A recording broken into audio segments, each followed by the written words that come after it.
I'll keep as many people as I can. So yeah, welcome. This is the South Carolina Inventors Forum, and I am glad you can make it.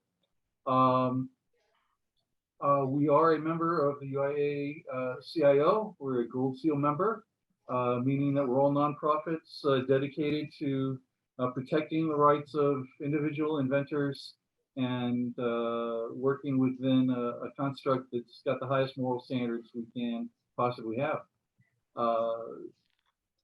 I start off with the Pledge of Allegiance, and it's to remember that we are in fact uh, very uh, delighted to have had the chance to been born in this country. Some of us not, but the fact that we are here now and we have the rights to, because of the Constitution, to follow our dreams.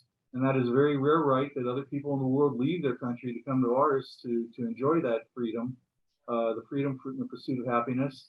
The greatest example is Article 1 of the Constitution, Article 1, Section 1, Clause 8, that said that inventors, to promote the progress of science and useful arts, we have the exclusive rights to our writings and discoveries. So that was a major idea that had not been even known about before our founding forefathers came in. We'll discuss more about what that means and how it's been going in that those rights have been eroding. Enough of that for now. I'd like to thank the Global Entrepreneurship Network for helping us remember that this is National Entrepreneurship Week. The Global Entrepreneurship Network is co-founded by the Kauffman organization, the same ones that support the Million Cup. And so we were delighted, as they said, we need more entrepreneurs in the world, people with aptitude, courage, and resilience to help us innovate our way through challenges. And boy, do we have some challenges nowadays, don't we? All right, so let's get this started. I thank y'all for joining me today, and I'd like to thank out some of our previous speakers from last year. A couple are returning tonight. Doug will be returning with us tonight, our IP expert. Also Lindsay Brooks, quite an expert in direct response marketing, pitching, and a new expertise is in using fungible tokens. In the past, we've also had last year John Carrington from Zverse, who talked about how his 3D printing services erupted into the biggest player in the personal protective market right here in South Carolina. Mr. Wilson is the general manager for Flextronics, and he spoke to us about their capabilities in manufacturing. And Chris Guerra came and spoke to us about his capabilities and how he helps inventors keep it made in America. And we're delighted to share his passions, and he helps with the UIA board as well. We've had marketing expert Michelle Duggar here in town, who gave us a great presentation on the essentials of marketing. Warren Tuttle's spoken a couple times. Warren has just stepped down as the president of the UIA, but he's still very involved in the industry on councils with the patent office. Warren, you might remember, is the writer of this book, Inventor Confidential, a very straightforward, honest book about the industry and how it's played, who some of the bigger players are, and what are the things to look out for. I was honored to be actually mentioned on page 120 as one of the good guys. So see if we can keep that reputation.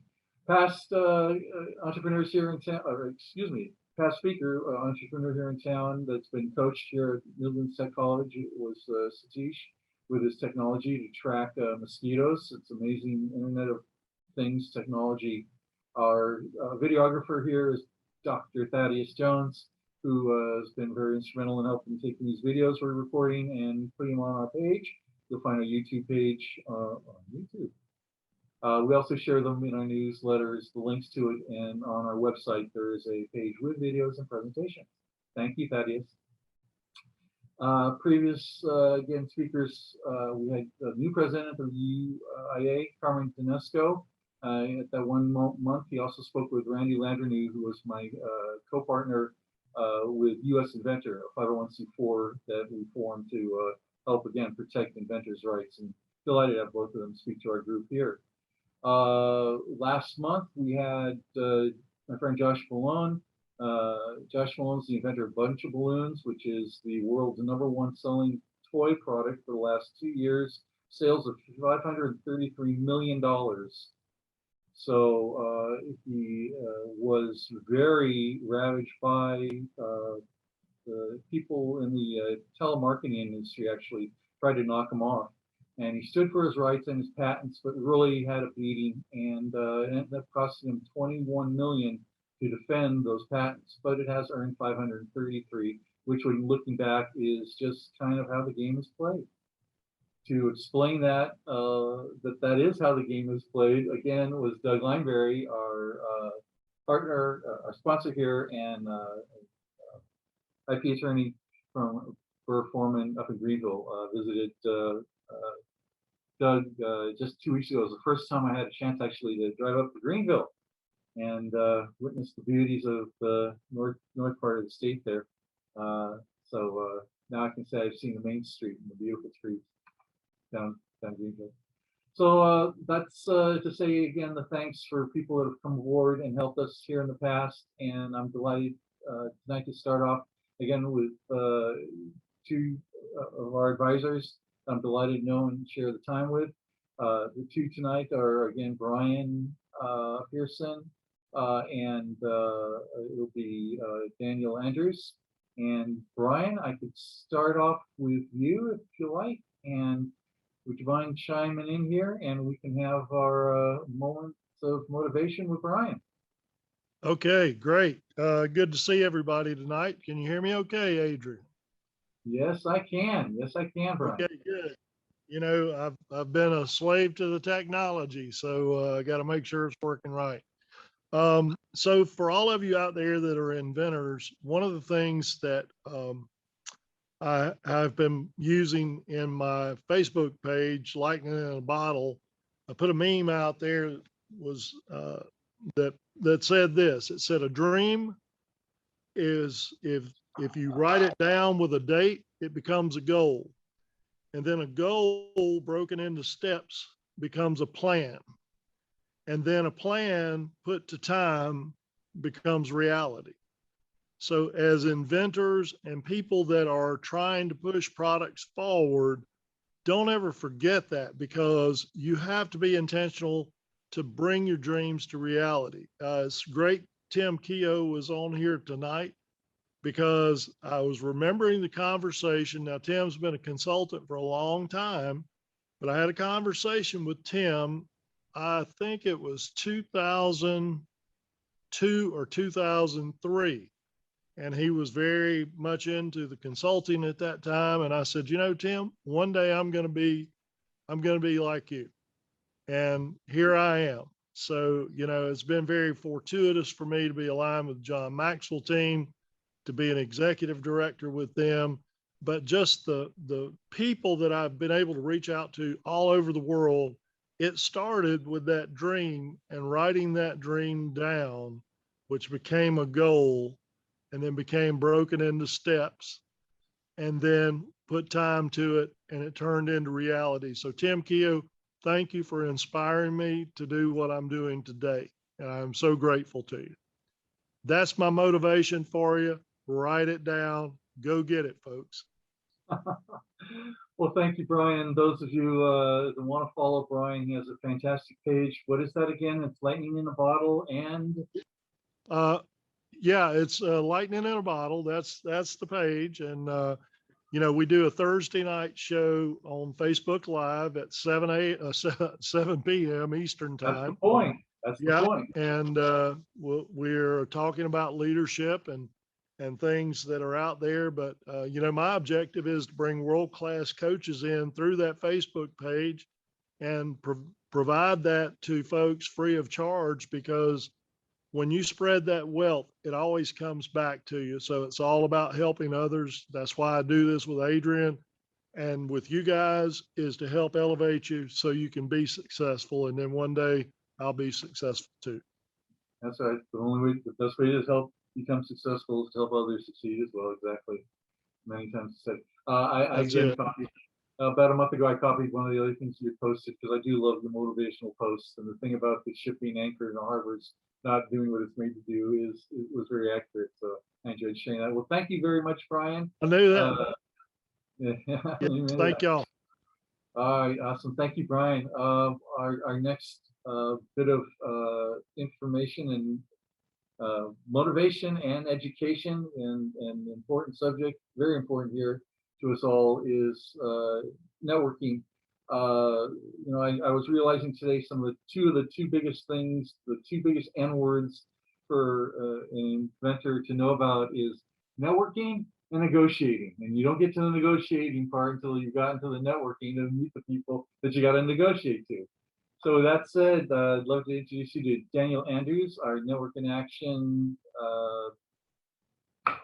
master in town. Daniel, how are you doing?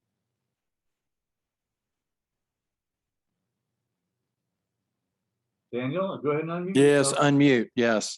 So That'll work. networking is my skill set. Clearly, at this hour of the night after daylight savings time, technology is not my skill set. But I know it makes me look like I'm flying an airplane, but the headset works for me. So we're going to roll Well, with this. Captain Andrews, it's only so appropriate. Yeah. Well, I'm working on a pilot's license, but anyway, I shared this with somebody the other day, about 4 days ago, and I said, I'm curious, what was that worth to you? And he said, about $20,000 this year in the next 12 months and probably 40,000 over time. And I'm like, I had two questions. My second question was, how many places can I share this information, right? My first question is, do you have my PO box? Because, check's clear, we're good. But I'm gonna switch back and forth from myself to a document camera. Can you guys see my piece of paper here? Okay. Pull the camera this way a little bit so you guys can see what I'm talking about. Raise it a little bit. All right. I didn't want to test this in the middle of the call because I knew you guys would spook you a little bit when my face went away and a piece of paper came into view. When you're measuring something in two different scales, you get 4 quadrants, right? If there's 2 things to measure it on, right, low, low, high, high, low, high, high, low. Right, you know what I'm talking about. I'll explain. This will become a little clearer. But when you're talking about networking, by the way, that's a big word. It incorporates a lot of concepts, a lot of places, a lot of ideas. If I put a little copyright symbol up here at the top, is that all I need to make sure that you guys know this is copyright? I don't know how that works. Do you happen to have a magic marker, a little darker marker? A little darker? Yeah, give me 1 second. I can pull up a much darker marker. It'll take me 2 seconds. No worries. That'll help us see what you're doing and make it all worth it too. And yeah, putting a little copyright is that's how you capture it's copyrighted. If it was a logo, you could put a You want Sharpie? We got Sharpie. Okay, so Sharpie. Right. Much better. There we go. So the word at the top is networking. I tend to use smaller pens or finer point pens because my handwriting's so bad, but I'll just write big and we'll make it work. Okay.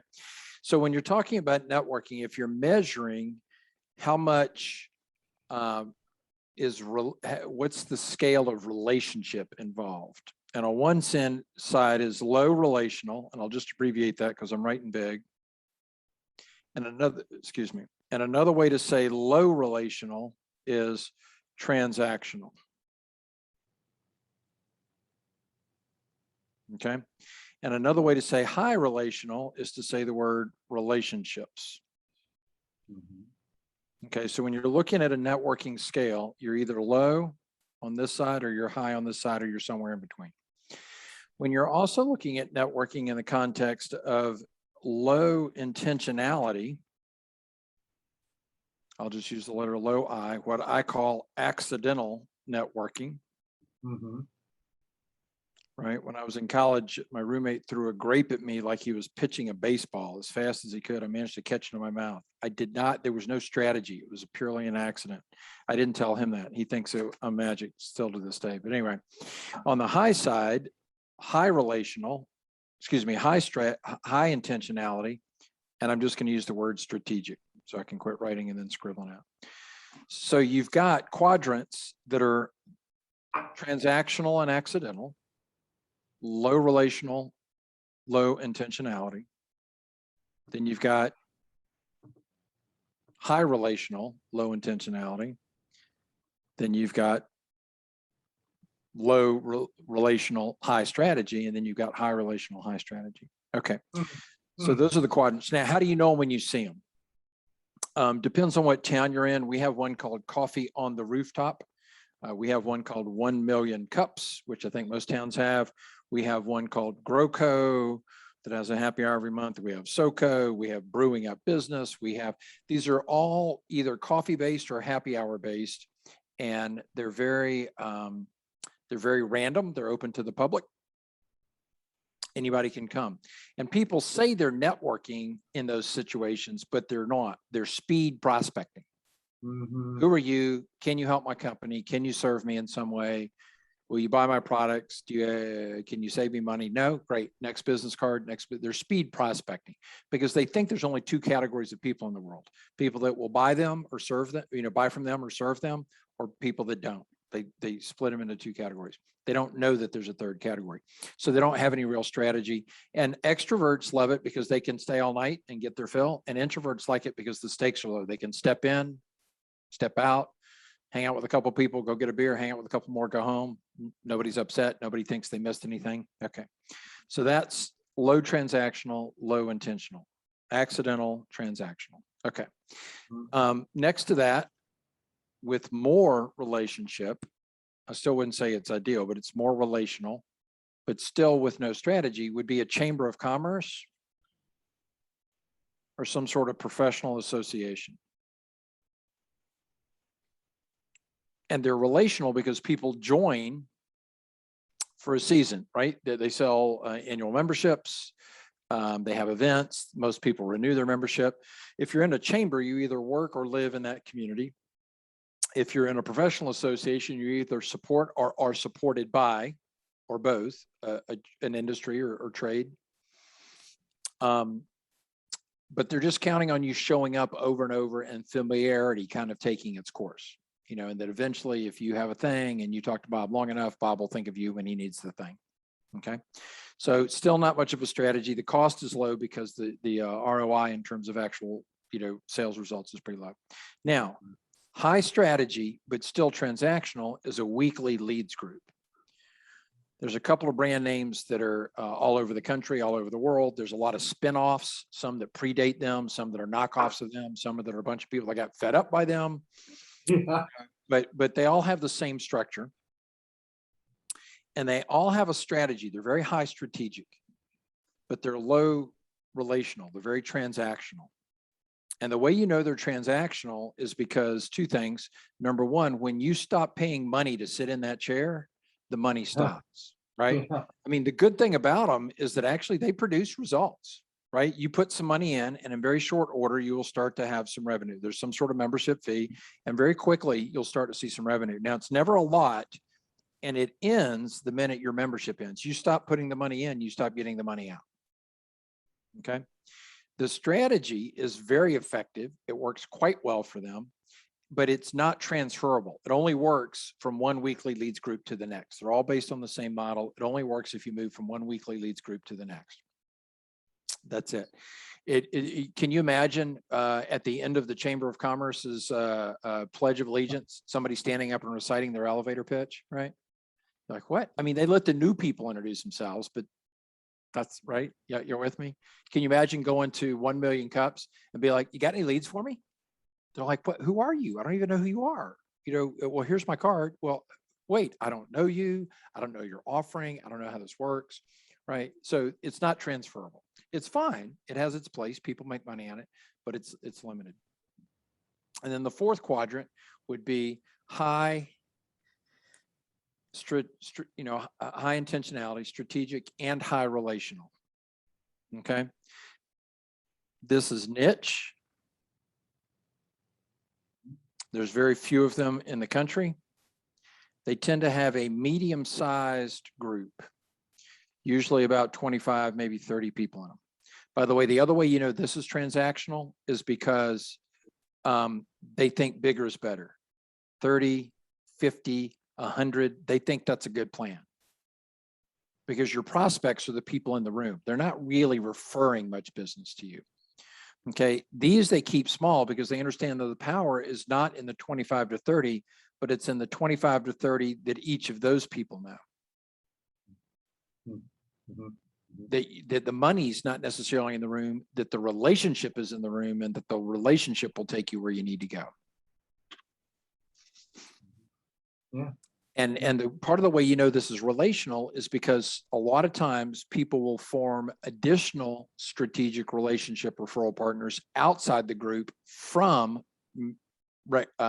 introductions that were made inside the group, meaning there's not a scarcity mindset. There's not like, I'm afraid for you to meet somebody that does what I do for a living, you know, because they understand that they can serve people broader the more broadly they work. Now, the downside is they're expensive. You put a lot of money in, and then after a little while, you get a little money out. And then after a while, you get a little bit more money out. But over time, you develop relationships where the money never stops flowing. And if you have a universal principle or a set of universal principles, and there's more than one set, you know, there's not like one ethical way to network. But if you've got a universal set of principles, if you learn that universal set of principles, you can go to this environment and cherry pick who you want to build a relationship with. You can go to this environment and cherry pick who you want to build a relationship with. You can go to this environment and cherry pick people from that you can build a long-term relationship with. And the people that you cherry pick from these other places will think you're magic because they don't know how it works. They didn't get the playbook. Now, the people that are in the top quadrant with you that got the same playbook, it's still good just because they know the playbook, because it's ethical. Nobody minds a playbook if it's an ethical playbook. Right? Okay. What's fun is that it's faster with them because they're operating with the same information you have. So it goes more quickly, more deeply, more quickly, and they're using a model of how else can I serve? Can I introduce you to somebody else in my industry that could also serve you? They're not like, ooh, I want all your leads to come to me. They're like, hey, how can we serve the universe? You know, let's think bigger than ourselves pretty quickly. So, but the people in the other three quadrants are like, wow, you're really good at this. And you're like, wow, it's this 6 key principles. It's this playbook, you know, it's copyrighted. I can't give it to you. All right. But depending on what part of the country you're in, look for the phrase network in action. If you like and by the way, I'm not here to say that one of these categories is better than another. They all have their place. I attend all these events. They all have their place. And the key is not to think something is what it's not, right? I was listening to somebody whine about their experience here. And I said, let me show you something. I don't know her name. I don't know what industry she's in. She's not a prospect for me. I showed her this quadrant and she goes, that makes sense. She goes, now I'm no longer complaining about what I'm not getting here because I understand it's not built to give it to me. It will never produce what I want. It'll produce what I expect, what you explain, but it won't produce something so I just reset our expectations about where they are. So all of these have their place. I network very comfortably in all these environments because I know who I'm hanging out with. I know what they expect, and I know what they expect, you know, what I can expect from them. So there's not like one is better than another. Just know what you're going into so that you can set the tone properly.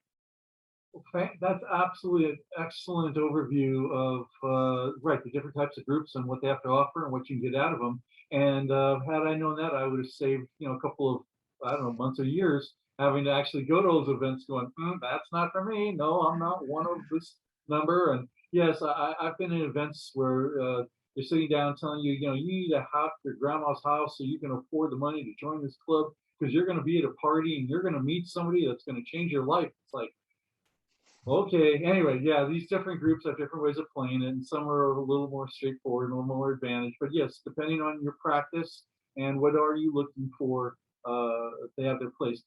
Daniel, that was an excellent overview and explanation. Thank you so much. Please get that thing, get that chart published, put your copyright and brand name and all that on it, and I'll be happy to share it. Absolutely. Cool. I had fun. It took me 33 years of business to actually put that in words. I literally just created that quadrant about 2 weeks ago. I'd been thinking and thinking and thinking. I'd been drawing one parallel line across the top, but I'm like, now there's got to be bigger, more differences than that. And when I put that second measurement, what's the strategy here? Yeah. It all came to light. Excellent. I love data metrics, data visualizations and on. And sometimes it takes years. Later on, I show that I've got a new product evaluation matrix. It's 10 questions, but yeah, it took me about 20 years before I realized I'm asking everybody these same 10 questions. Here's how to put. So yeah, right. very valuable information. Yeah, I Good. know. Thank you again so much. You're welcome. Thank you. I wish I could stay later, but I'm wiped out. So I got to love you guys. Appreciate everything you do. Go enjoy that good evening, Daniel. Thank you so much. brother. Y'all take Thank you care. so much. Thanks. Bye for now. All right. Well, Kate, I'd love to see our main speaker show up this evening because without her, I'm just going to have a lot of explaining to do and maybe have to tangent off to other subjects. But I haven't seen her show up yet. So let me just send out a text message. Now, Lindsay Brooks, I have to divulge that I have absolutely no investments in any of her businesses. I'm not in business with her in any way, shape, or form, financially or otherwise. And I say that now as one of the requirements for the Gold Seal group that we've all agreed that when we have speakers come aboard, we will divulge if we have any affiliations. We don't want it to think. And here she is right now.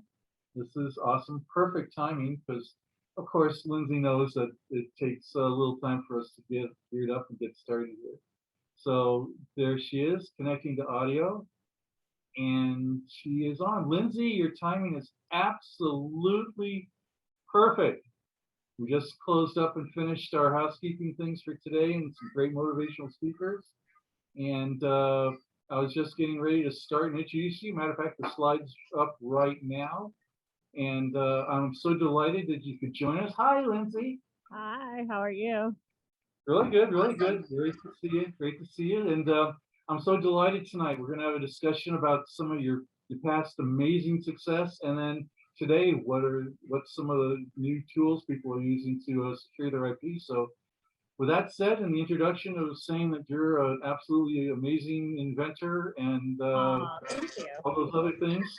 And with such a kind heart, I have to admit, all of your postings about saving the animals every time, and all the other things that you share about what's going on with animals and how they're being abused and misused in this world. It's very enlightening. I'm thanking that you share your passion because we all love our furry friends. At least I do. Mine isn't here right now. He's back at home, but I bet he's watching. So. Oh, that's so cool. I know you're an animal lover too. Good to see Tim and see some familiar names. I think I don't see as many faces, but because they look like they're just stick figures today. But that's okay. I do that sometimes too. But it's always good to be here. Thank you so much for having me. And again, you're quite the prolific inventor, Adrian. I always feel like, wow, like amazing stuff. And I mean, like you've done so many amazing things that have helped so many people. I mean, some of your technology is so amazing. I mean, and I think that that's really the heart of being an inventor is like making things that really give people hope, right? And I think that that's something that we don't pride ourselves enough in as inventors, right? Like we get into the design or we get into the type of material, right? Or like some problem or maybe God forbid somebody tells you no and you feel bad for a while or, whatever you're going through. But like the hope is important. I always tell people, when I'm like on my agency calls, like, what we're selling is hope. Like I always think of the little old lady who sits in, Phoenix, like I call her Gladys, and she's like 77 and she's sitting in her chair and, she's got her life alert on and like her gopher cane and her sock puller uppers and, Snuggie, whatever. And you can tell because she has them all kind of around her like a shrine. And she hears her son come into the driveway, right? And he comes to the door and he opens the door and he comes in and does the same thing every Tuesday, takes the trash out. And, hey mom, you have any mail? Do I need to pay any bills? Like it's like taking care of mom, it's like the thing he does, it's his duty, his obligation. And after he does all this work and he's irritated because it's, time out of his day and he's forgotten that this is his parent, and he's just a busy dad or something. He sits on the couch and he's like, Mom, when do you think you're going to get rid of this place? It's really big for you. Maybe go into assisted living. Or maybe you should, maybe live with a friend or, like he's trying to get her to like minimize her life so that he doesn't have to deal with it. And you know what Gladys says? Puts on her glasses like you just did. And she goes, oh, William, I just bought this great gopher cane. Let me show you. Oh my goodness, it's amazing. did you know? Look. And then she goes in the kitchen and she shows them how she can use it. And then she shows the life alert again. And she she does a whole QVC demonstration of everything we sold her. I'm her hope, right? Those plastic devices are not important to her, but she fends off her son with those. And we're her independence. We're the reason why she stays independent and free. And I think that that's something that you may never really know always what your product is going to mean to somebody, right? Like with ShamWow, we always talk about like, you can't sell like 40 million of a rag really, like, I mean, it's just a rag, like, right? But it was the hope, right? The hope was that there's a couple that one likes animals and one doesn't. And that keeps them together because they have a ShamWow, like, right? It means you don't have to take the cat, to the pound, right? Because the cat is going potty on the floor a lot. Like, there's these problems. And so you're like saving lives, you're saving animals, you're saving friendships, you're saving relationships. Like nobody, that's really what it's for. And also so what's funny about ShamWow is I studied a lot of the people that bought it. And half the people that bought it were like, people that wanted to be less messy, right? And the other half of the people were OCD and would give it as a gift, right? It's like a nice, gift to say to somebody, you're kind of messy. Like, can I help you? It's like, and it makes you seem less rude, right? That you're just saying like, you could probably be cleaner, and then obviously there's other people in the middle that it was a novelty or it was really for the car. But we never really know the point of reference that a customer really has unless we ask them first. Right? And that's why I do a lot of that research is to learn that, right? Because then I know that Bob needs to hear it's for his car because that's what makes him want this. It's like one of my Instapreneurs, he's actually here, Kevin, when we were selling his product live on the boardwalk, it was really cool because when he would sell it, you could see him attract people that were like him, like very practical, very like, they got it instantly, how his product was like for organizing, for making things easy and keep someone's life. It basically holds a bottle. So like, you don't have to like carry 10 bottles for your kids when you're walking around a theme park or taking a walk. Makes you more hydrated. It's just a very practical device and it's like really useful. Those people gravitated toward it. You saw like a magnet, right? So but when we sold it, we pitched that he was an inventor and he was an American inventor, and it's really cool that he came up with this and he makes them in his, manufacturing facility in Kansas. He's like this great success story. And everyone we talked to, when I look at the research, bought it because he was an inventor. They bought it because he gave them hope, right? And it was the monkey see, monkey do. It was like, if he can do it, I can do it. And I remember we had a conversation with a guy who was like talking about how he had tried to like make stuff and he never really felt like he could. And it was like, you could just tell like he was getting a little bit of hope. And maybe that guy became an entrepreneur. I don't know, but it was just really neat to see that hope, right? And I think that that's something that's so cool about what any entrepreneur does. So as an inventor, just keep going because you never know the hope that you're giving to other people. It's really, really important. Especially in today's age and after the whole thing we've gone through last year with everybody having to crawl under a rock, they need hope now more than ever. Yeah. And I mean, at the end of the day, it's really a founder's world. It's a creator's world. And I think that that's something that's really exciting. If you start creating content and not so much just content, because, that's a really common word, like in agencies, like they say, oh, you got to make all this content, it's a lot of money, da, da, da. But the best content you're going to make is you just being you, right? On video, talking to the camera, and it's really funny. I started a TikTok agency and I've been learning about TikTok, right? And we've been doing really well, but it wasn't always really well. Obviously, you just start, you're learning something. It's different. Like it's all about platformization, right? You can't just take the Facebook videos of Peter and they're going to go and work on TikTok. That's not how it works. You have to actually make videos that are for people on TikTok and how they like to get information. Because TikTok's kind of fun. It's actually more like, like when you go to the fair and there's a guy on the corner and he's like barking at you to come here, old man, like he's like messing with you, like, hey lady, it's like that. You're kind of like starting shit, if you will, with people like on TikTok. And there's these things called stitches and duets. And you kind of like pick somebody who's doing something and you duet them back. So for example, like even the sounds become viral. Like Caleb, who is my partner on it, he made a sound called, what did you go viral for that you didn't mean to go viral for? And actually, if you go on TikTok and you look up that sound, it's his voice, and there's millions of people that stitched his voice. And they and talk about market research, right? He asked them, what did you go viral for? Fantastic. Well, I went for spinning 50 tops. I went, so it's like great information, but now his voice is searchable. And we know that the voice is powerful, right? Because the pitch is powerful and words are powerful. But think about like Pavlov's dog, right? You go to a casino and you hear the coins, kind of makes you want to gamble, right? Meanwhile, there aren't even coins coming out anymore, Adrian. Like it's like paper now, but still that's effective. Like we actually index sound in our mind, right? The same way that we index, words and like the verbal, the spoken word, the written word. We index things to pictures, right? Some people do. I do especially, but we're very associative, right? So you can hear a sound and see a picture, right? And so that's the thing. That's why a pitch is so powerful, because you're compelling someone. Like, this is what I say to people with advertising. It's like one of my great lines in Slapshot was stop having a boring life, right? And typically you don't want to say stop having a boring life because it's I kind thought of it was the thing about slapping your nuts. Oh, I'm sorry, I missed it. you're gonna love my nuts. Yeah. Yeah. These are lines though that kind of lean into this, like we're pushing them from dopamine to oxytocin to serotonin. We don't want to always push them to serotonin though. We kind of just want to bring them back to dopamine, because serotonin is like a strong emotion. And that's kind of when you want to bring them to adrenaline to eventually get them to buy.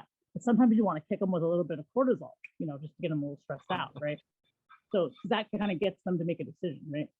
And it gets rid of the people that aren't interested and pulls the people in that are. And so what's interesting is that comment, stop having a boring life, is very polarizing, because like it's like somebody's kind of like, what do you mean I have a boring life? Like, or they're like, I do have a boring life. Like, there's people take that on. It's just like if I say you're a loser, right? If somebody calls me a loser, I know I'm not a fucking loser, right? Pardon me, but I'm not, but there's things that people could say about me that I might feel like they're more true, so it's more hurtful, right? So it's the same. Like in a pitch, you can do these things.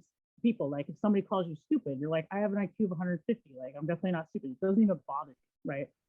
They say you gained some weight, like me, they're probably right, and that might be hurtful, right? So like there's these things that we use on each other, right? That are so in a pitch, it's important because you got to figure out how do you polarize somebody just enough that it's kind of like in jest and not too much and doesn't hurt their feelings, but also kind of pushes them to make a decision.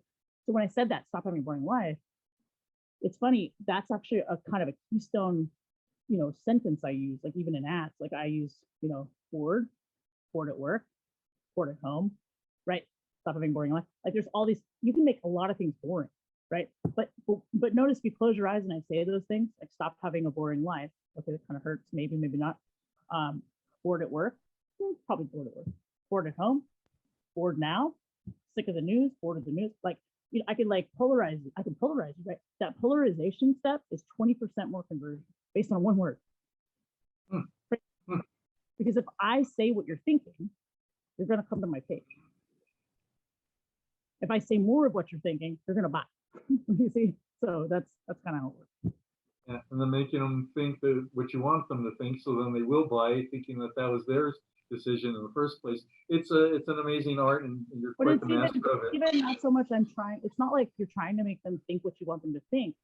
It's actually more like I'm just trying to understand what they're thinking, and I'm actually trying to really know who they are and how they really are feeling, because so many times we don't say how we're really feeling, right? The average consumer, even like how Facebook is indexed, people don't realize this, but like the way that Facebook was originally indexed was much like Google, right?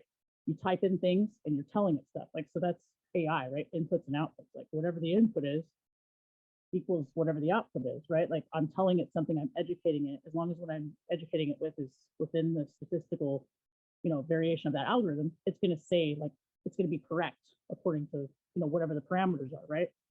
But if it's outside of that, it becomes an outlier until like there's more data.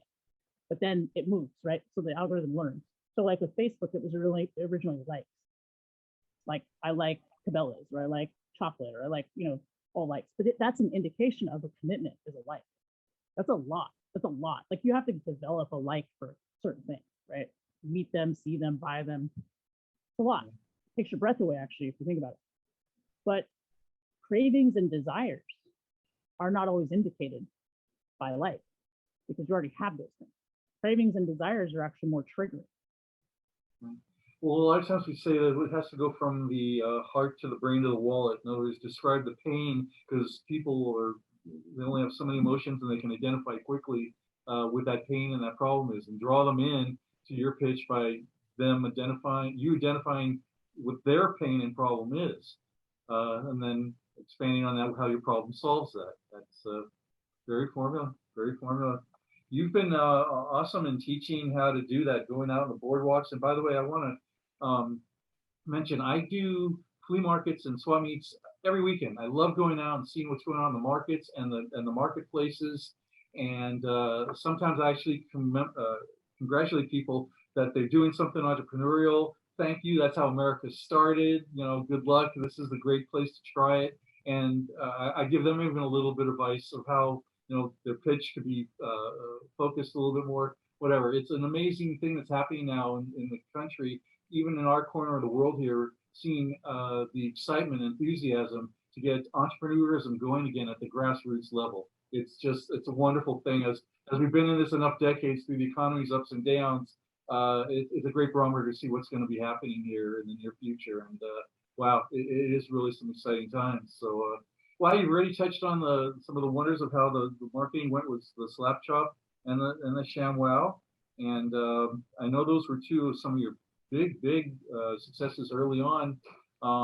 And the fact that you were able to bring them to the market and realize what you saw people's wants were, and to dial into that was quite brilliant. What might be your third most successful product, Lindsay?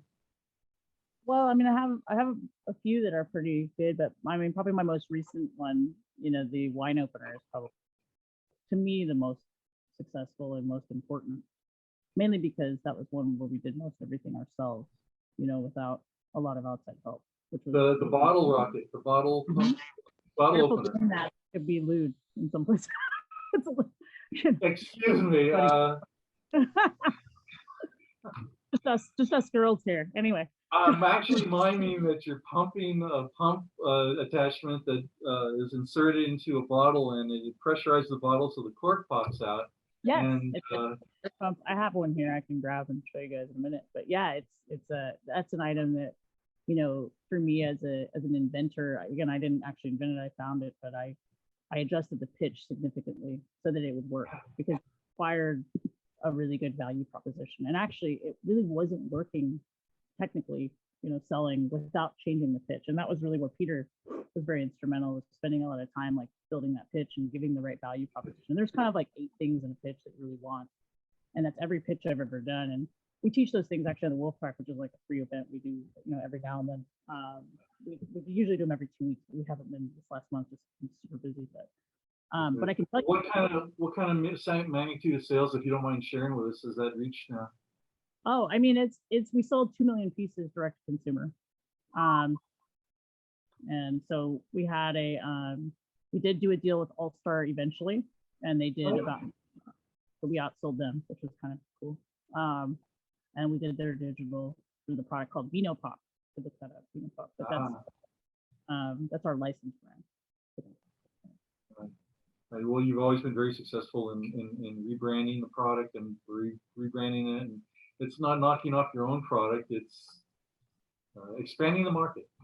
Well, yeah, and that's the thing, like with that product, like obviously, you know, you make deals with various partners. You know, we did distribution like with other people, we co-sold it, we did some licensing. You know, there's different parts to that, but you really want to do that. Like at least this, I'm not going to tell anybody exactly what they should do, although I will tell you what you should do from my opinion, right? But my opinion is sell first. But first, learn about the customer. Know who the customer is so that you don't spend as much money in the long term. Because like what happens is a lot of people I think they get like, it's kind of like the retail business is always like hurry up to wait, right? Until you really have something that everyone wants, right? And you can kind of do it like 2 ways. Like you can make something and then hope you find the right person, or you can find people and then make them something and like make them want. Right. And you could actually just take an item and like just ask them if you were going to sell this item, how would they want it? Right. Like wrap it with a little bow, tie it to something, you know, like whatever. Right. Like just give them what they want. But then you also can learn by watching them that maybe you actually know that they need something. It's kind of like your wife. Like if she just always sets a coffee cup on the ground because there's no nightstand, she's telling you by showing you that the coffee cup's on the ground that you need a nightstand. But she's not telling you to go buy it. You're supposed to pick that up. But you might not have done that because you're just not noticing. But when we anticipate the customer's moves and we notice these little nuances, that's what inventors are good at, right? You're the guy that comes up with the handle or the extra clip or the thing that we need, right? So you have to just get that in the consumer's hand. And then once you realize, does it actually naturally fit in their hand? Does it feel good to them? Will they use it? Or is your customer taking your item and using it completely different, right? Yes. They Yes. will, right? Lindsay, That's the beauty of yeah, this- innovation. So it's exciting, but I think like it's the importance of realizing how people see. It's not so much what you think your brand is, it's what your customer thinks it is. That's what it is. Yes. That's Yeah, absolutely. Now, thank you. This is exactly the topic for tonight's meeting. Have you ever either watched Harry West? Are you familiar with him? He invented the Swiffer duster for J&J. Dr. Harry West. What's the name? His name is Dr. Harry West. He did a great TEDx talk that in about 10 minutes, he explains how he innovated the Swiffer duster by watching what people were doing, asking them what they didn't like about mopping, creating the models, having them tested, trying, getting the feedback, and it was a process to innovate the product. He does a great explanation of it that is really a step-by-step guide to innovating the product. It's not you had an epiphany and now you want to bring it to market. It's when you've identified there's a better way of doing something and you figure it out step by step. But the whole point is to focus in on what is the customer demand. The definition I learned about product development in a whole is bringing to the market a customer accepted item from its initial concept through design and into manufacturing and all this whole thing. Because if it's not customer accepted, you're making something for your own storeroom. Yeah, and that's true. I think that's the other thing is like, it's funny, like, because I think that, and again, I probably will contradict some things you guys have heard, because I believe that every piece of the inventor process is part of it. I think you have to go through the things that you have to. I get that there's a lot of people out there that want you to avoid, and I'm big on that. I'll tell you everything I've done wrong, like, and I'll tell you exactly how not to do it for sure. But you're probably still going to do some things. There's some people that just do the things they do because they want to learn. Like they learn a certain way. They learn by getting their hand slapped, or they learn by, trauma, right? Some of us learn by trauma. Some of us are smart and we listen to somebody and we learn. But just because I had an experience 10 years ago doesn't mean you're going to have that experience now. The world's changing, right? We live in a different world. Like, so I could say licensing sucks and you're not going to make any money because I didn't, but I also was, I'm just going to be fair. I was also working with the gangsters of gangsters. I was working with all the As Seen on TV guys. I was up against like the hardest people to work with, right? So maybe there's other people now. Maybe there's people that don't even know what licensing is. And now the inventors can come and say, this is licensing, by the way, because we learned everything from Stephen Key. And now we have our own licensing. And we can go to people that don't even know about licensing. And we can tell them what the deal is, right? Because they don't know, because they're on TikTok and they just have a cool product that they're selling millions of, and you go, hey, like, I want to license that, or I'll change something and I'll sell it back to you. And you tell them you want half.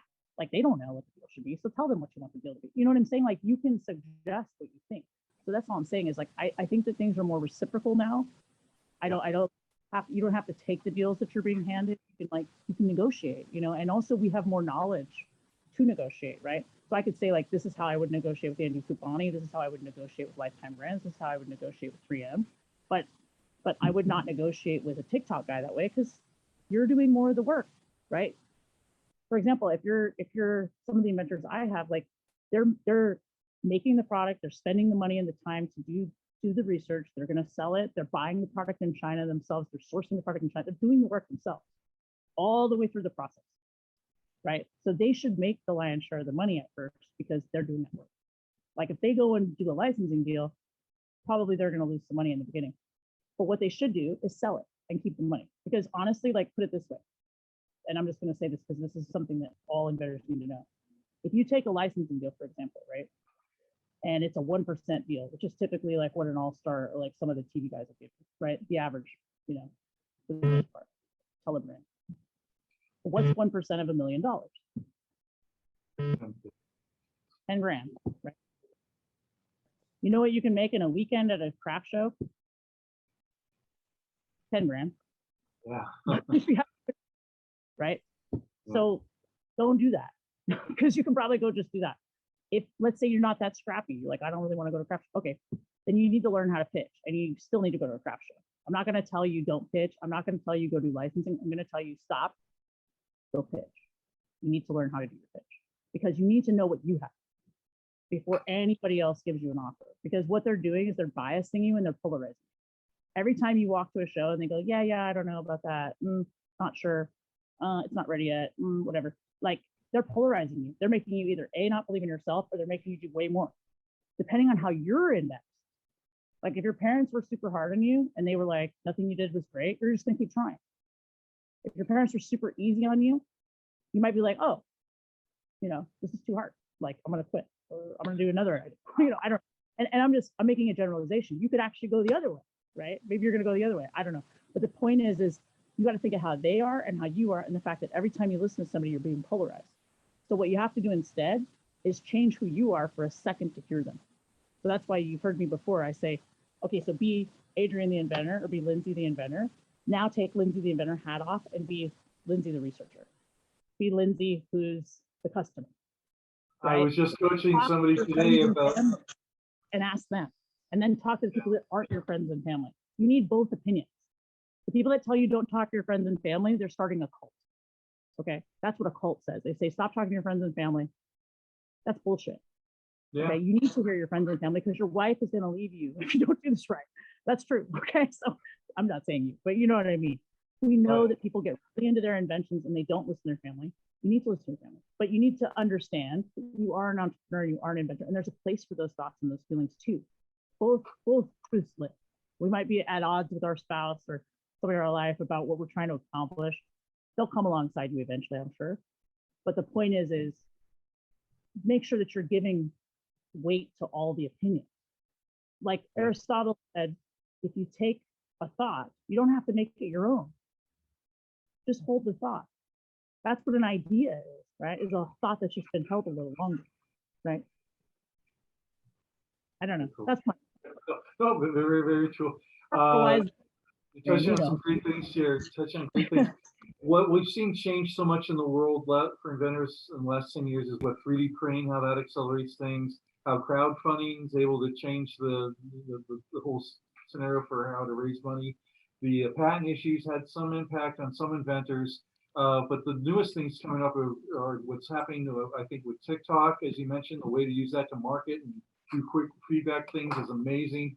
And another thing that you've stumbled on and you've been talking about recently, Lindsay, is using NFTs, non-fungible tokens. So why would I care if my token's a mushroom or not?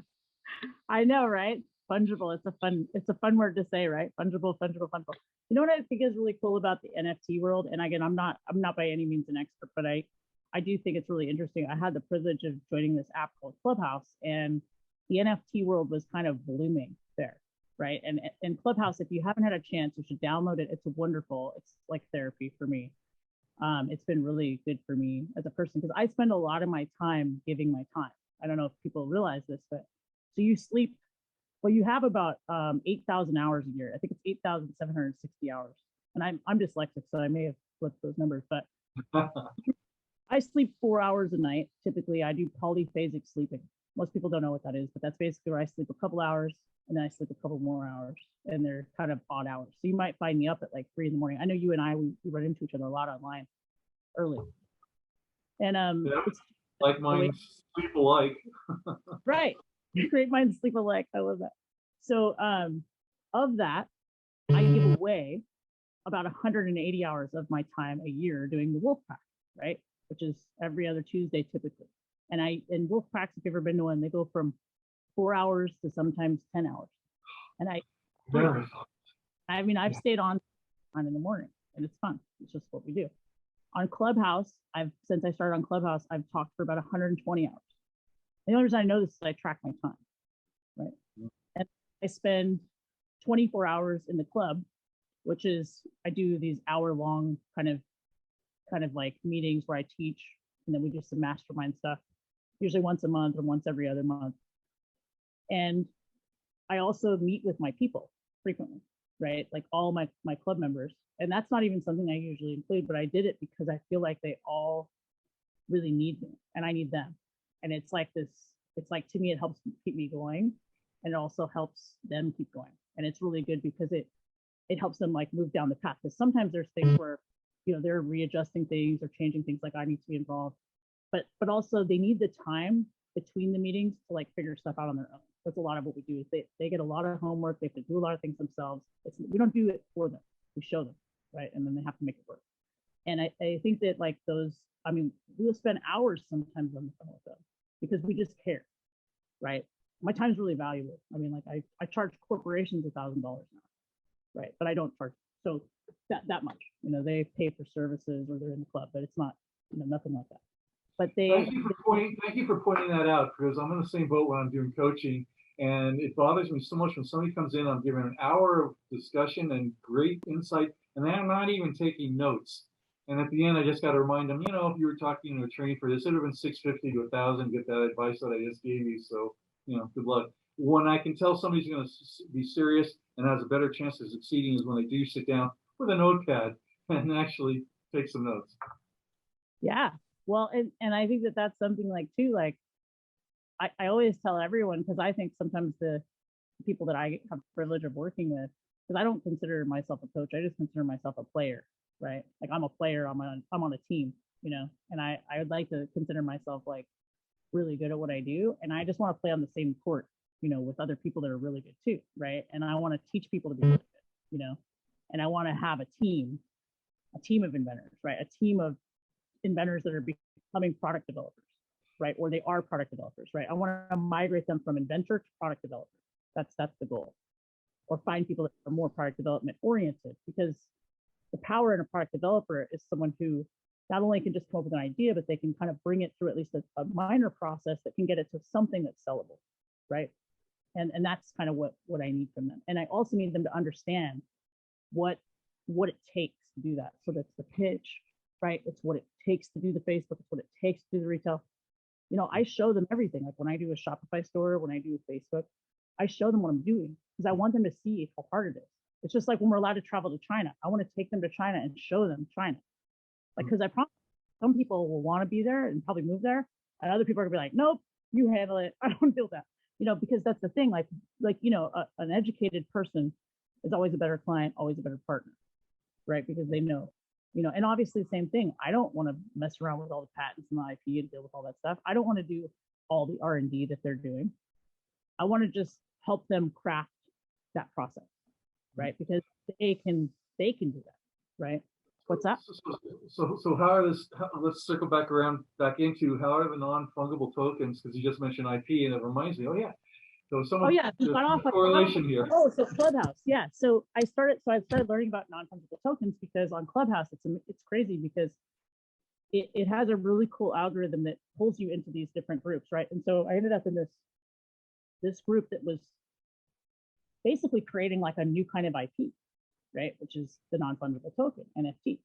And there's lawyers involved, congressmen involved, right? It was like really crazy. And because I'm a business person, I got pulled in to be on a stage that was for the very first drop. And Adrian, it was the coolest thing. I shit you not, it felt like I was sitting at the very first silent movie. Like imagine like then, you know, if you would live then and you saw the first, how cool would that be? I was sitting, a man had invented something called Spinema. And what Spinema basically, it's a video, right? So he created a video that had spoken word poetry in it with like some imagery that was digital. And it was driven by it was actually like really emotional because it was driven by like racism, anti-racism, and like basically it was about a black man who had been through a really tough time and gone to prison and had been treated really badly. And the poem was really very emotional. I was like in tears after hearing it. It was just it took you somewhere, right?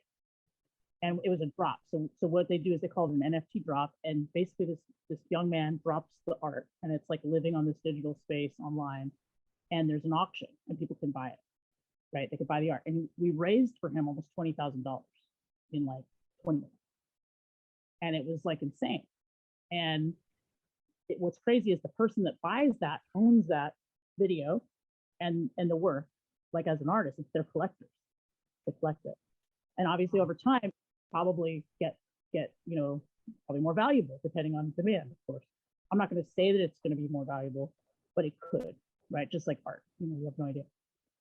So it started to pick up, right? And there was all these other people. So one of the guys that I was working with, Jin, he passed away actually of COVID. It was terrible. He was only 50 years Yeah, old. I'm sorry. My condolences. I saw you post that. My condolences. Yeah, and we started, a couple little things together, and he sold almost $30 million worth of art on Clubhouse in a year. Wow. Yeah. Wow. And nothing from anything. Gave it to all the people that made it. Went on Clubhouse and did it. He was at 6 a.m. to 10 o'clock at night. And it was insane. So I would do these drops with him, and it was like so fun to meet these creators. Like one of the girls, she had MS, and she was like on the street in LA, and her boyfriend was like abusive or something, and she like had nowhere to go. And so, but she made these beautiful pictures, and they were like printed pictures. So Jin went to her, helped her set up MetaMask, and helped her set up the NFTs, and they sold out, and they bought her a new apartment.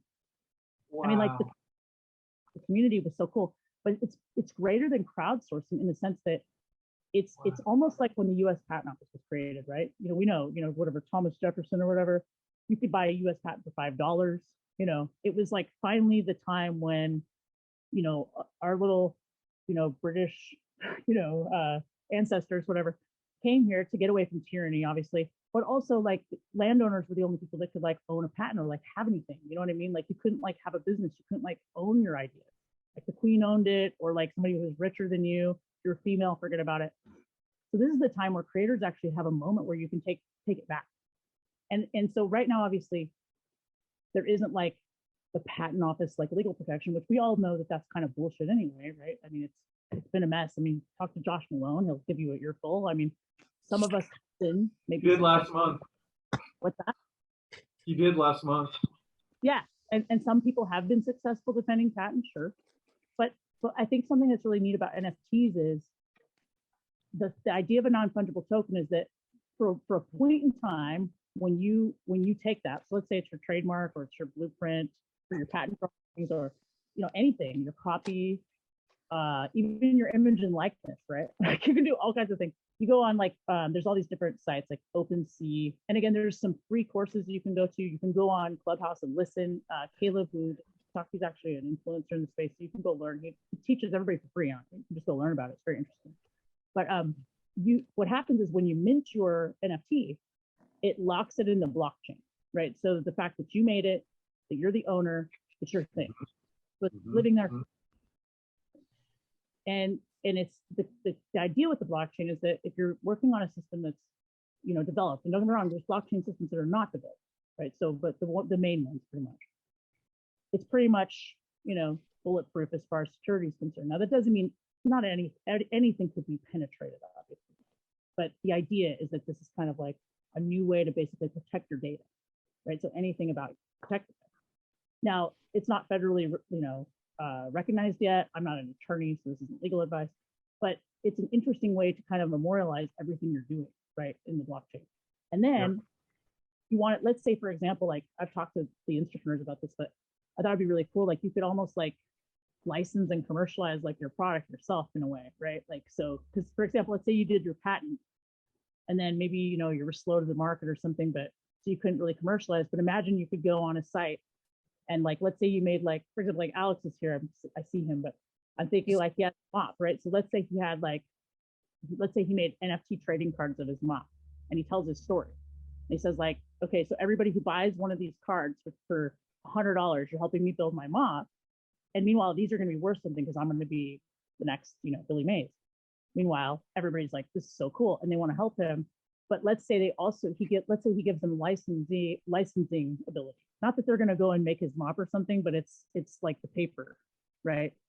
So essentially in court, let's say somebody steals your patent and they go, oh, well, you didn't commercialize it. You go, no, actually I did. You're a non-producing entity on the platform, right?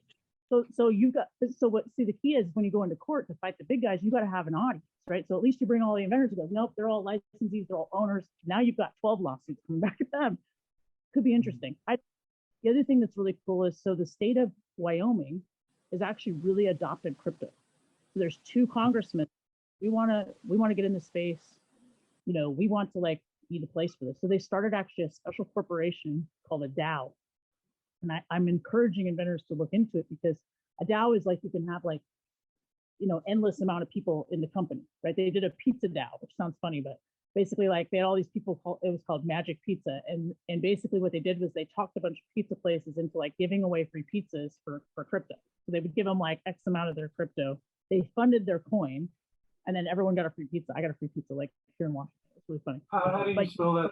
How do you spell that, Lindsay? DAO, DAO, DAO. Oh, that kind Yeah, of stuff. Okay, thank you. You know, this market, they're calling it Dow Jones, which is funny, DAO Jones. So basically an OTC market. But what's in the metaverse, right? So it's going to be the first OTC market in the metaverse. So what's the metaverse? Oh God, Lindsay's talking about the metaverse. It'd be crazy. Come on, metaverse is exciting. Metaverse is a whole new place, right? Obviously, you know, Facebook going to the metaverse. You're like, what is the metaverse? Okay, so basically what happened with these NFTs is like everybody started making all this art. So where is this art going to live? Well, right now it lives in like kind of like scrapbooks, if you will. Like people have them on these special pages that they're hosted, right? And the initial minting fee kind of makes it so they live there. And you can transfer them and you can do different things with them. There's also a company called Rarible, not Rarible. It's original artifacts. I'll write down all my links and I'll send it to you guys and you can check it out. But basically you can make it so that it comes into like a real picture frame and you walk up to your desk and it like your digital thing like flies by. It's kind of cool. You know, like it can become a physical object if you want, but mostly they live in the blockchain, which is online. And they have value, right? Because you spent money, right, to own it and they get traded and there's kind of a lot to it. But a lot of games have started to use NFTs, right? And also even deeper than NFTs, but like assets. Okay, so I'll call them assets, but like Roblox. I don't know if you've read about Roblox, but basically No, like, so you know Roblox. So basically there's just this endless ability to kind of like create and develop things, you know, within these games, right? So like Roblox is doing it. There's a bunch of different ones. But then those assets can go and live in this place called the metaverse. And there's different kind of like hosted sites, they're web-based, where you can go on and you in the metaverse. So like, for example, you could become the mayor of the metaverse. You could create retail, like I have a friend who's building retail stores in the metaverse, right? So if you're in the game, you can his Walmart, you can walk into his, but what's crazy, eventually all these metaverses will like attach themselves somehow if you want, and you the other eventually. That's kind of like the plan, right? If Facebook really goes all in, it's pretty commonplace. That's right? what Zuckerberg is mentioning. Yeah, he created the metaverse, and then somebody's suing him because they already had that name. But well, it's been around. I mean, the metaverse has been a thing, but what's I mean, there's so many interesting things. Like it's almost like a spoof on real life. Like there's a friend of mine who's doing pieces of land. They have vanityland.f or whatever, and it's like you can buy like for $1 a piece of land on top of a mountaintop somewhere, right? So essentially, they started a real estate company in the metaverse, like, but it's real land with a real title. So you could be like the lord or lady of like the mountain somewhere. It's real, it's legal, it's crazy. So what's crazy about Wyoming though is, and this is what I wanted to bring it back to that I think really affects inventors is, so what they're doing in Wyoming. One of my friends, Brittany, there was a movie made about her. She was actually the main whistleblower for Facebook when Cambridge Analytica happened. And she's basically, you know, been quoted. She testifies in Congress all the time, and she's really brilliant. And she has been really instrumental in helping to create a lot of the legal, basically framework in Wyoming for this blockchain concept to really become something. So they're criminalizing it. So what's really interesting is, like, for example, if I stole, let's say you took your patent drawing, okay, and you locked it in the blockchain, and somebody took it, and you filed a lawsuit in Wyoming, and you had a company in Wyoming, you filed a lawsuit, it's actually like criminal, right? You can try to prosecute them criminally, right? So that's what they're trying to do. So it's almost like wow, a direct way to protect your patent. Wow, right. What a concept. So another thing you could do, so you wouldn't really be able to protect the patent the way the patent office is, but you can protect the assets, right? So I mean, put the guy in jail.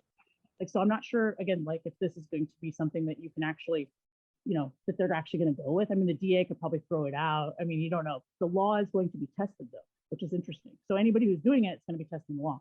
There's definitely going to be a civil position, but what she's doing is she's lobbying for people owning their own data. So for example, that was a big Yes, thing. owning your own identification, You're owning your making- identity, it's a big trend. So much money. Everything you do, you should be making money from that, right? I mean, so there's this thing that VCs do. It's called soft dollars, right? A lot of people don't realize what this is, but like for example, when you play a video game or you use something, there's some data that's shared. It's anonymous, right? But that data is sold to VCs. So like you're female, you're black, you're older, you answered a Viagra ad, like there's these things. And then that's sold to VCs and they sell, so they're allowed to, according to SEC, they're allowed to actually sell the data at a little bit higher, right? And make money on it. And it's literally billions of dollars, okay, worth of capital. And it's yours. You own it. You're making money off of it right now. Crazy. That was the promise. The promise for a blockchain was to be able to bring democracy back to the people. And I actually was very dear friends with a gal who wrote 4 patents on that universal information architecture and got ripped off. They even say the founder of, yeah. But anyway, that's a whole other story. The point is there's other inventors out there that, same thing, they've invented technologies, but they didn't have the wherewithals, marketing, whatever, funding to commercialize or bring that product to bear. And now there's a new avenue that they could look into then to sell parts of it and gain some revenues to move the idea forwards. So that's really exciting. Yeah, and I think like it's still in test stage, but there's some really interesting attorneys that are taking suits based on these things. NFTs are protected, like again, you can trademark your NFT, right? You can also like basically emblazon your trademark in the blockchain, so it's like dual protection kind of, right? Yeah. Really cool for licensing because again, like to me, it's just more eyeballs. It's like again, just another layer of proof that you did it, another layer of proof of consequence. And then the other thing I think that's really cool for inventors is like, not all of us are good at talking, right? You and I have had this conversation, right? Like not all of us are pitchmen, although I think you're kind of a pitchman, but some of us are really good at making things, right? It's just like a great painter, right? He paints. That's his communication. He's creating another layer, right, of context for us, right? It's just like the difference between a photo and like an impressionistic picture. Like you find a photo, we could probably go there to under that tree. But an impressionistic, painted photo is somebody building context and emotion and like some swirling, whirling thing. Like think of like the Last Supper or something. Like, what the hell was going on there? That's different, right? That's your own impression. That's like your own communication. And you just conveyed 50,000 different paragraphs to 50,000 different people all at the same time, just from a brushstroke.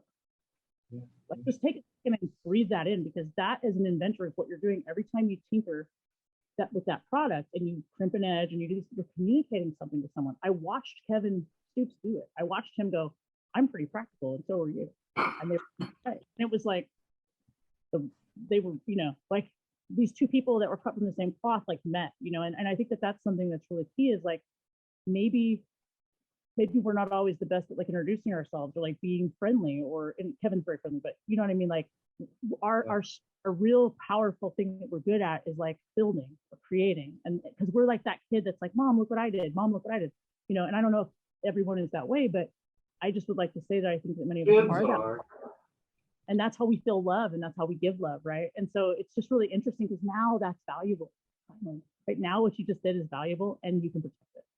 And you should do it because the more people do it, the more powerful it gets. And I'll just give you an example, like the Bored Apes, it's funny, it's all community driven and inventors already have clubs, right? So you guys are already all together doing stuff. So like there's a lot of power in that. But like the Bored Apes, they just made like pictures of apes, right? They're just funny, okay? Like, and they had a guy create in Unity, which is like a game program, just a digital image that like would change, right? So they made 10,000 of them and they limited it. And on Clubhouse, on different social media platforms, people would buy an ape and like make their ape and put it for their profile. So if you go on Clubhouse, it almost became like a status thing. Wow. Everybody bought. At the beginning, they were like $150. The most recent ape sold for I think like $650,000 because there's only one left. like, and they're being sold and retraded. And what's crazy is they allowed people that bought them to have licensing ability. So if you buy an ape, you could actually put it on t-shirts. You could, you could like change it a little bit and like use it as your own. So it's like layer on top of a layer on top of a layer that creates more innovation. So each artist is like protected in the blockchain, right? Oh, that is That- amazing, fascinating, exciting, all kinds of different adjectives. That's a real game changer here. I think it will become prevalent as we're seeing all of the blockchain applications. Like imagine like you're in this place where, you're literally, able to innovate with other inventors without the fear of getting ripped off, or you're able to innovate with other corporations without being ripped off, right? So because you have this ability to like protect yourself and show that you were the first person or you were involved or something, you know what I'm saying? And then there's the tokenization of an entire asset, right? So an inventor club, let's say you make a product and everybody's helping, like they could actually have a piece of it, kind of, like you could at least track that, which is interesting. So those are some cool ways you can use it. That's been floated around. Different clubs have had that, so we all should join together in the club to aim towards a single goal and productize it. And this could be a great help to that end. That's a great help. Son, I finished up what I was doing. I've joined everything. Lindsay, it's good to see you again. Thanks for joining us this evening.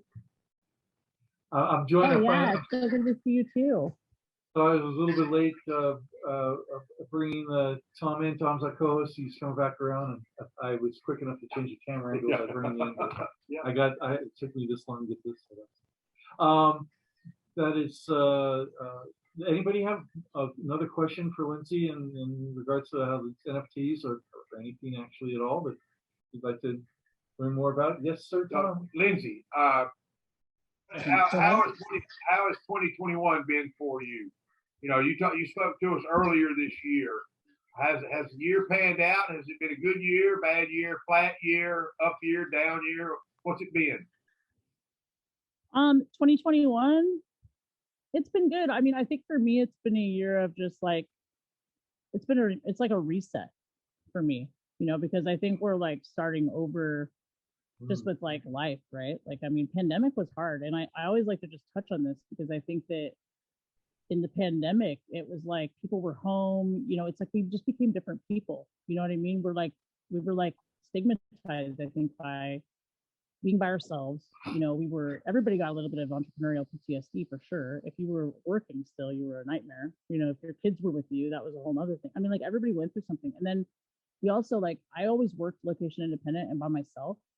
And it's really funny because when the pandemic happened, for me, it was very much like, I became very almost like, I was like hiding almost, like not from other people really, but just, it's like we all just kind of became like in our shell. And like, now I feel like we walk outside and we're like looking at when's the next thing going to happen? Are we going to get shut down? There's like a little bit of PTSD there. So I think we're all restarting.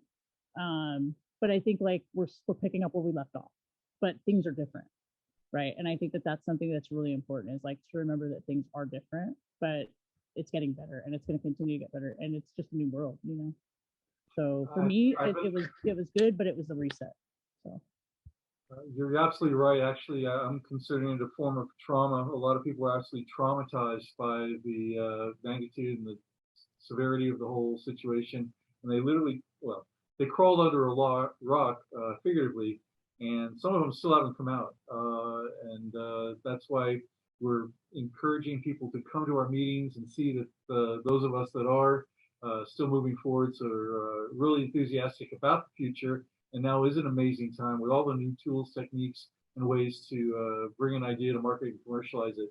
So it's an amazing time to be an inventor, and history is going to show, as it has in the past, when the going got tough, people got going and made some of the biggest companies ever get started in some of the deepest downturns. So yes, yeah, it's very exciting. I think that was a thing. If you started a business during the pandemic, you're a badass. And I think also, you made it through it, you're even more amazing. And if you came out of the pandemic with something that's like fairly profitable, you're doing great. And even if it's not profitable yet, it will be. You know, you should keep going because you've got a whole new audience that's actually, I personally think, been completely adjusted now for buying online, right? They've become Yes. totally adjusted, right? Absolutely changed the economy and the buying habits.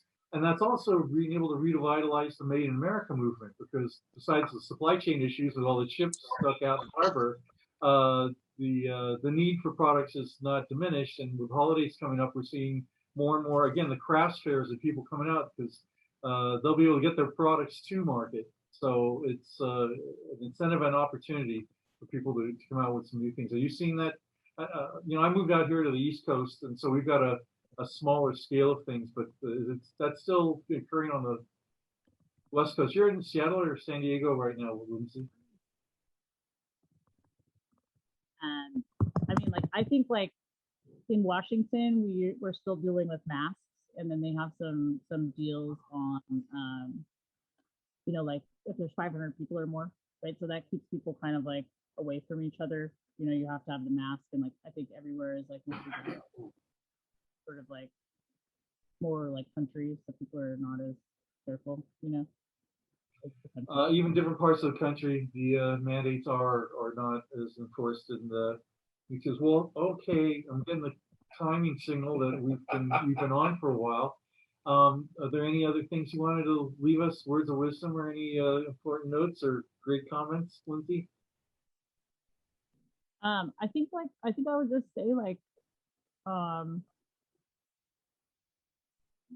don't let anybody discourage you. And not everybody that, you know, you idolize is great. And you're great. And you're the next great. And there's room for you. And I mean you as in like all these youth. Like don't feel like you're on the outside. Like I feel like a lot of I guess like that's my biggest thing is mental health and like with inventors, like I feel like a lot of times we're tinkering and we're trying and we're like just trying to like there's many reasons why people invent, right? But a lot of times it's to fit in, or a lot of times it's to find their tribe. Or To put that to a conclusion, that was Lindsay Brooks, our guest speaker tonight. Thank you, Lindsay, so much. Looking forward to sharing this recording once we get it up and edited, and it'll be out there soon. A lot of key points were touched on tonight, and thank you, Lindsay.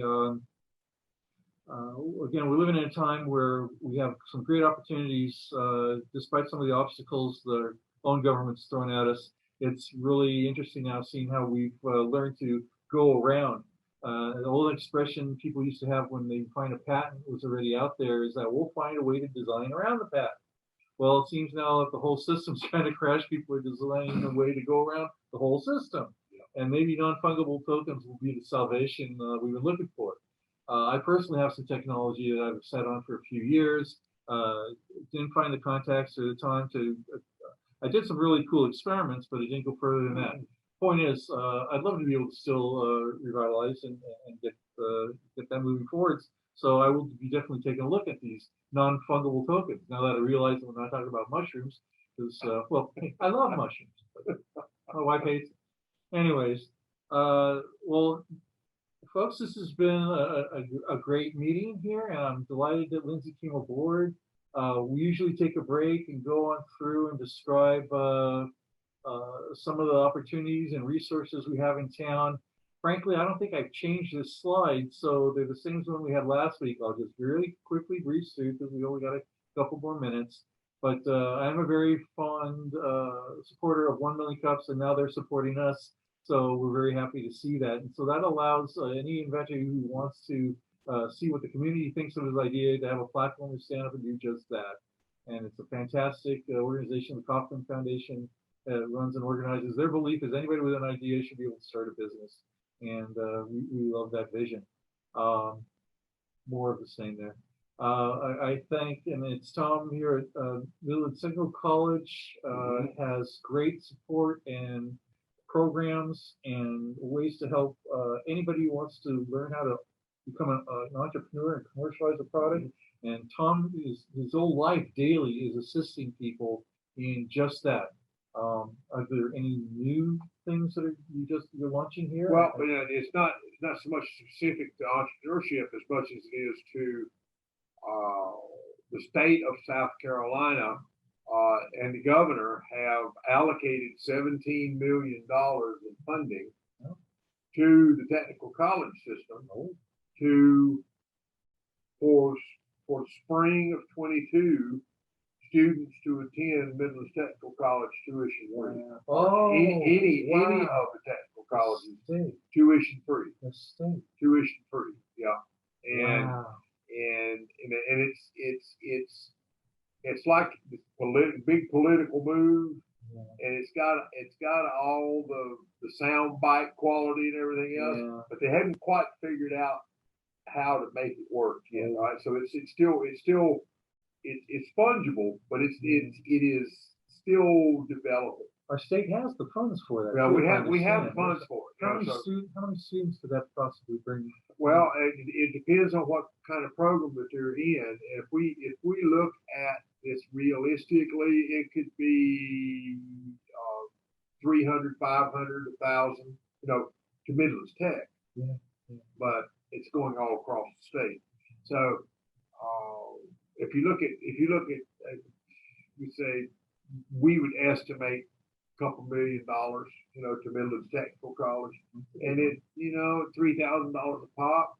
That's a lot of students. Yes, it is. But what's new about this, and what Tim's going to like about this, is that it includes corporate and continuing education. So a lot of our career ed programs are now included in this funding model, not just associate in arts and math and science and everything else. You've got there's opportunity for the building construction trades, opportunity for electricians, opportunity for plumbing, opportunity for anything that they're taking that is part of a course of study can be committed. It won't pay for books, but still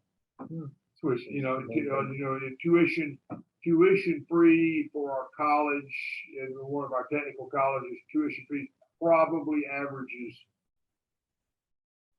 $1,000 a student that the fund would pay for. Right. So that's $1,000 a student that has to come up with. That's going to or have to go into debt to get.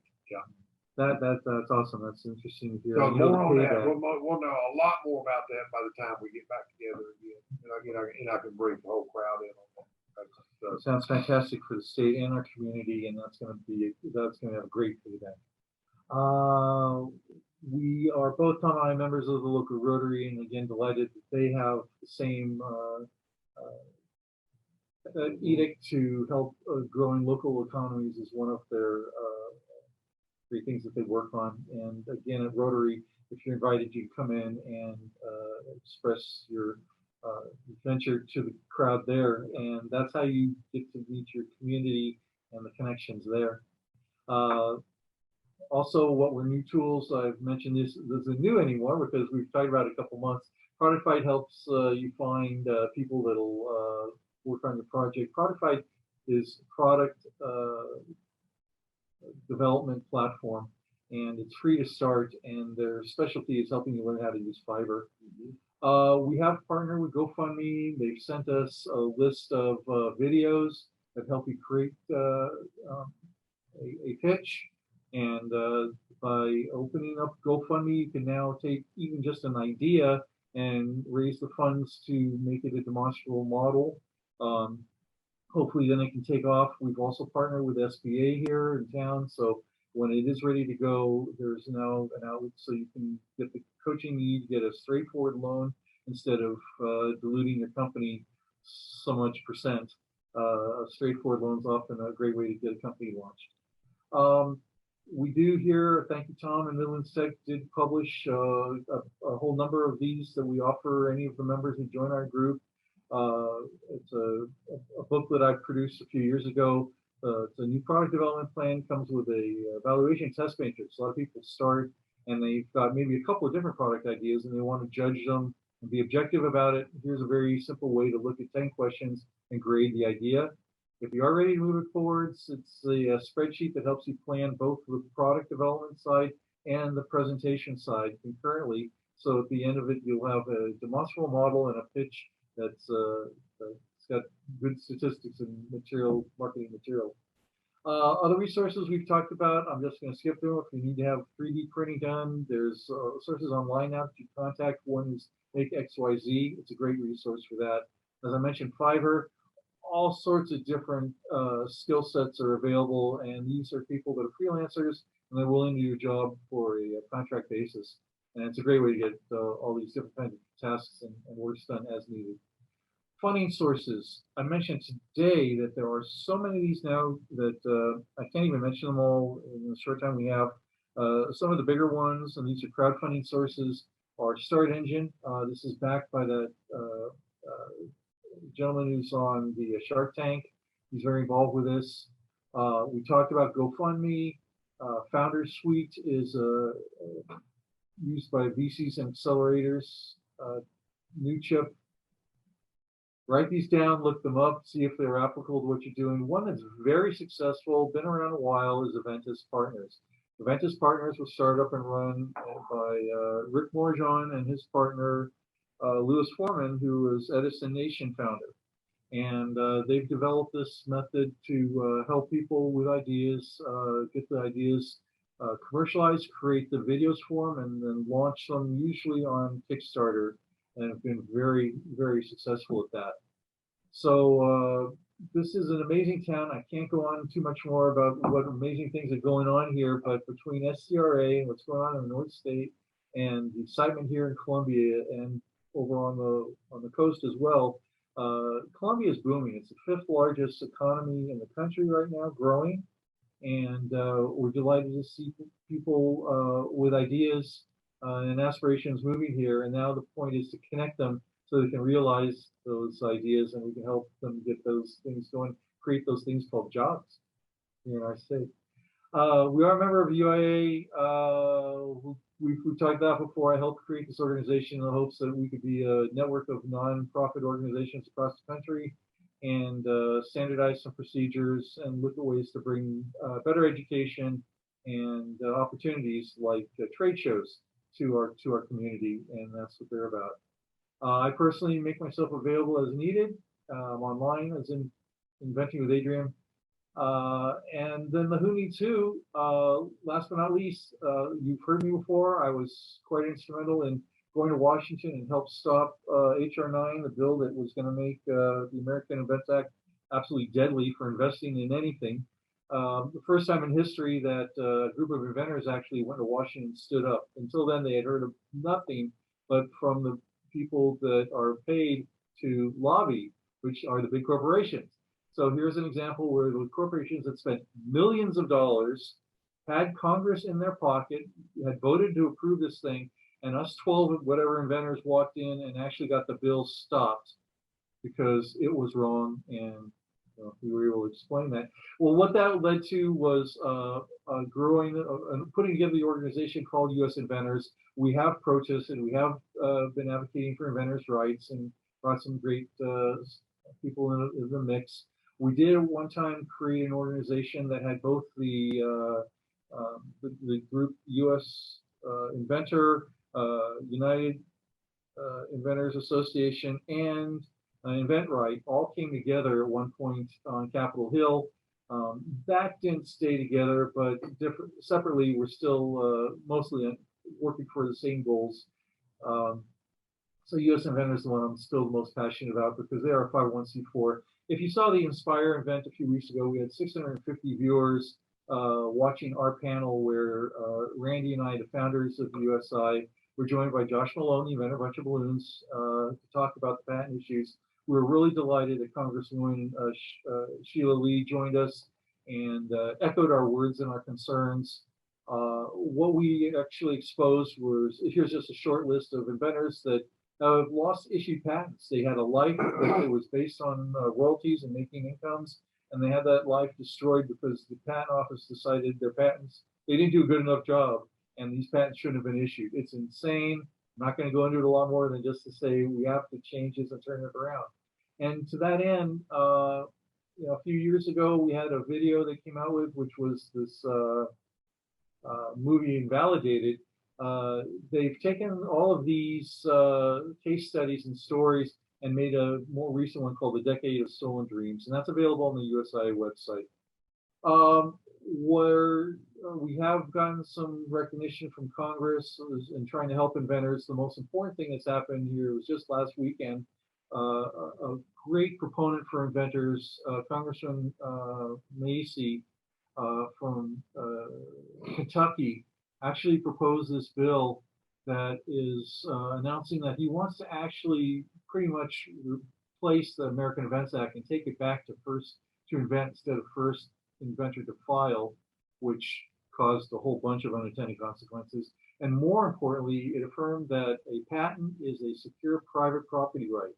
Now, why this is important is because the Supreme Court a couple of years ago decided, no, it's not a private property right. It's a public granted franchise. And that changes the rules of how things are owned and controlled. So you need to get back the rights to your own IP, folks. And this bill would in fact do that. It would also abolish the Patent Trial and Appeals Board. This again is where they have now 260 patent attorneys at the patent office working day in, day out to invalidate what were issued patents. And that just has to be stopped. It's wrong on so many levels. So very happy to say that there has been a bill just released. Please tell your representative to support HR 5874. Please take the time, write that letter, more importantly, make a call. If they hear of just a handful of constituents in their district are making an issue out of this, they wake up because they don't hear about anything from anybody unless it's on the big news. These things aren't on the big news. But this is very important to our hopes and dreams and your children's rights to labor from the prosper from the labors of their mind. So support this bill if you would, please. And that's my ask for Who Needs Who today. So with that, I want to again thank our supporters. Tom, I owe you a button on here that says next phase management. I'm very delighted. Actually, Tom has come aboard actually privately here to support our organization. I appreciate that. And we'll make sure that's visible next week. So with that, folks, again, thanks to our sponsors. If you know anybody who you think would like to support an organization like ours, we are a 501c3. We are looking for sponsors, are acquiring a few and turning around and spending that money now on advertising so we can make the general public just that much more aware of what our purpose is. And our purpose here is to motivate, educate, and network you so that you can bring your product to market and commercialize it. I thank you so much, Tom. Thank you again for hosting us and the facilities this evening. I really appreciate it. Remember, America depends on your ideas, so keep those wheels spinning. That's it for tonight, folks. Thanks all. Bye for now. Thank you.